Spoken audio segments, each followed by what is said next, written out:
भिक्षा मिले तो भगवान को भोग लगे। हाँ हाँ, नगर तो बड़ा ही सुंदर है, पर क्या भिक्षा भी अच्छी मिलेगी? क्या पता, तुम जाकर देख कर आओ। हम 3 पहर बाद यही मिलेंगे। जी गुरुजी। सब्जी ले लो, सब्जी ले लो, सब्जी ले लो। टमाटर। अरे भैया, टमाटर का क्या भाव है? टके से। और आलू? ये भी टके से। और धनिया? ये भी टके से। बड़ा अजीब है। क्या आप ये शहर में नए आए हो? हाँ हाँ, मैं शहर में नया आया हूँ। सब्जी ले लो, सब्जी ले लो। अरे भैया,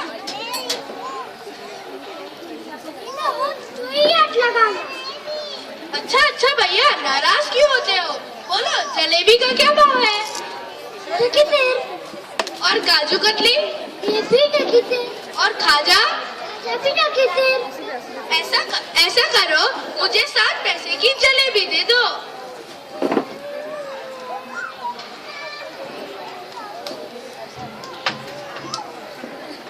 अरे दोस्त, रुको तो। क्या हुआ भैया? इस नगरी का नाम क्या है? अंधेर नगरी। और राजा का नाम क्या है? चौपड़ राजा।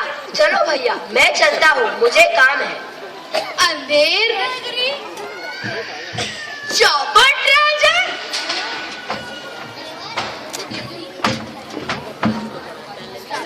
अंधेर नगरी, चौपट राजा, टके सेर भाजी, टके सेर खाजा। अंधेर नगरी, चौपट राजा, टके सेर भाजी, टके सेर खाजा। गोवर्धन दास, भिक्षा में क्या लाए हो? मुझे भिक्षा में 7 पैसे मिले थे, उसमें से मैंने ये जलेबी लाया हूँ। इतना ज्यादा? नारायण दास को तो बस इतना सा आटा मिला था। तुम वही वाली सुंदर नगरी तो नहीं गए थे? हाँ हाँ, मैं वही सुंदर नगरी गया था। उस नगरी का नाम क्या है? बड़ा अजीब नगर था, सब कुछ टके से, और उस नगर का नाम भी अंधेर नगरी था। तुम सच बोल रहे हो या मजाक कर रहे हो? नहीं, मैं सच बोल रहा हूँ। तो फिर गोवर्धन दास, इस शहर में रहना उचित नहीं है। चलो हम चलते हैं। नहीं, जिस नगर में सब कुछ इतना सस्ता हो, वहाँ कौन नहीं रहना चाहेगा? मैं तो इधर ही रहूंगा, खा पी के ऐश करूंगा। ठीक है, जैसी तुम्हारी मर्जी, लेकिन मैं तो चलता हूँ। पर इतना याद रखना, जब भी मुश्किल में पड़ो तो मुझे याद करना। जी गुरुजी। महान चली जाते हैं, पर गोवर्धन दास वहीं खाता पीता ऐश करता है। अंधेर नगरी, चौपट राजा, टके सेर भाजी, टके सेर खाजा। अंधेर नगरी, चौपट राजा, टके सेर भाजी, टके सेर खाजा। दुआई हो महाराज, दुआई हो। बोलो, क्या हुआ फरियादी, इतनी क्यों दुआई दे रहे हो? महाराज, मेरी बकरी मर गई। अरे जरा ठीक से बताओ, क्या हुआ? महाराज, कल्लू बनिया की दीवार गिर पड़ी, सो उसके नीचे दब के मेरी बकरी मर गई। मंत्री, ये कल्लू बनिया क्या? अरे कल्लू बनिया वो होता है जो दाल चावल और आटे जैसी चीजें बेचता है। अच्छा। सिपाही, हाजिर हो। जी मंत्री जी। जाकर कल्लू बनिया को पकड़ के लाओ।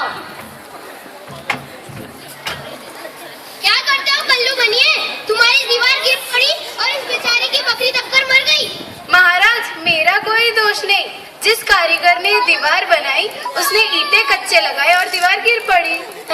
ये कारीगर क्या करता है मंत्री? अरे कारीगर दीवारें बनाता है, आप क्या जानोगे? आप तो महलों में रहते हो। हाँ, मैं क्या जानूं। सिपाही? महाराज, पर सिपाही को तो मैं बुलाता हूँ।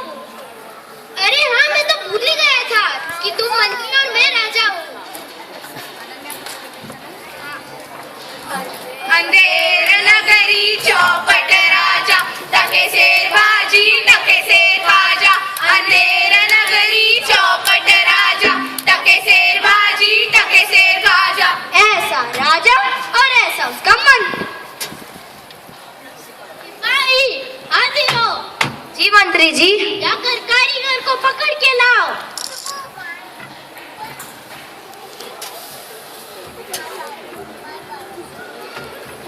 क्या हुआ मंत्री जी? कारीगर, क्या तुम्हें दीवार भी नहीं बनाते आती? ऐसी कच्ची दीवार बना दी कि गिरी पड़ी। महाराज मेरा कोई दोष नहीं, कल्लू बनिया कोतवाल ने इतनी शानदार सवारी निकाली कि जिससे मेरा ध्यान भटक गया और ईंटें कच्चे रह गए और दीवार कमजोर होके गिर पड़ी। अच्छा ऐसा हुआ? सिपाही हाजिर हो। जी मंत्री जी। इसे ले जाओ और कोतवाल को पकड़ के लाओ।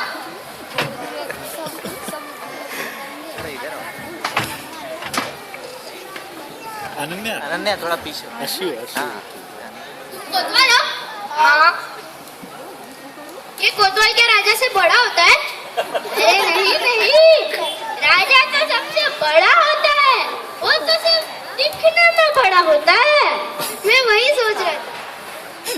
क्या करते हो कोतवाल, इतनी शानदार सवारी क्यों निकाली? महाराज मेरा कोई दोष नहीं, मेरी शानदार सवारी तो रोज ही निकलती है। तुम ही गुनहगार हो, अभी तुम्हें ही फांसी चढ़नी पड़ेगी। पर मेरा क्या दोष है? मैं दोष नहीं जानता, सिपाही इसे फांसी पर चढ़ा दिया जाए। पर मेरा क्या दोष है? महाराज महाराज महाराज कोतवाल तो रास्ते में ही मर गया, अब किसको फांसी दी जाए? महाराज मेरा न्याय। पर सजा तो किसी को देनी ही पड़ेगी। सिपाही तुम ऐसा करो, तुम्हें रास्ते पे जो भी सबसे पहला आदमी दिख जाए उसे पकड़ के ले आओ। अरे बचाओ गुरुजी बचाओ। रुको सिपाही, इसे क्यों पकड़ के लेके जा रहे हो? मैं इसे राजा के आदेश से लेकर जा रहा हूँ। मैं इसका गुरु हूँ, क्या मैं इसे आखिरी उपदेश दे सकता हूँ? जरूर।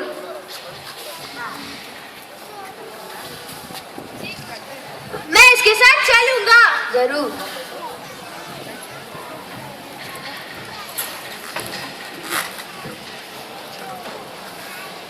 महाराज ये आदमी मुझे सबसे पहले मिला और इसका गुरु भी इसके साथ आया है। अब तुम्हें फांसी पर चढ़ना पड़ेगा। रुको महाराज, इसके बदले मैं फांसी पर चढ़ूंगा।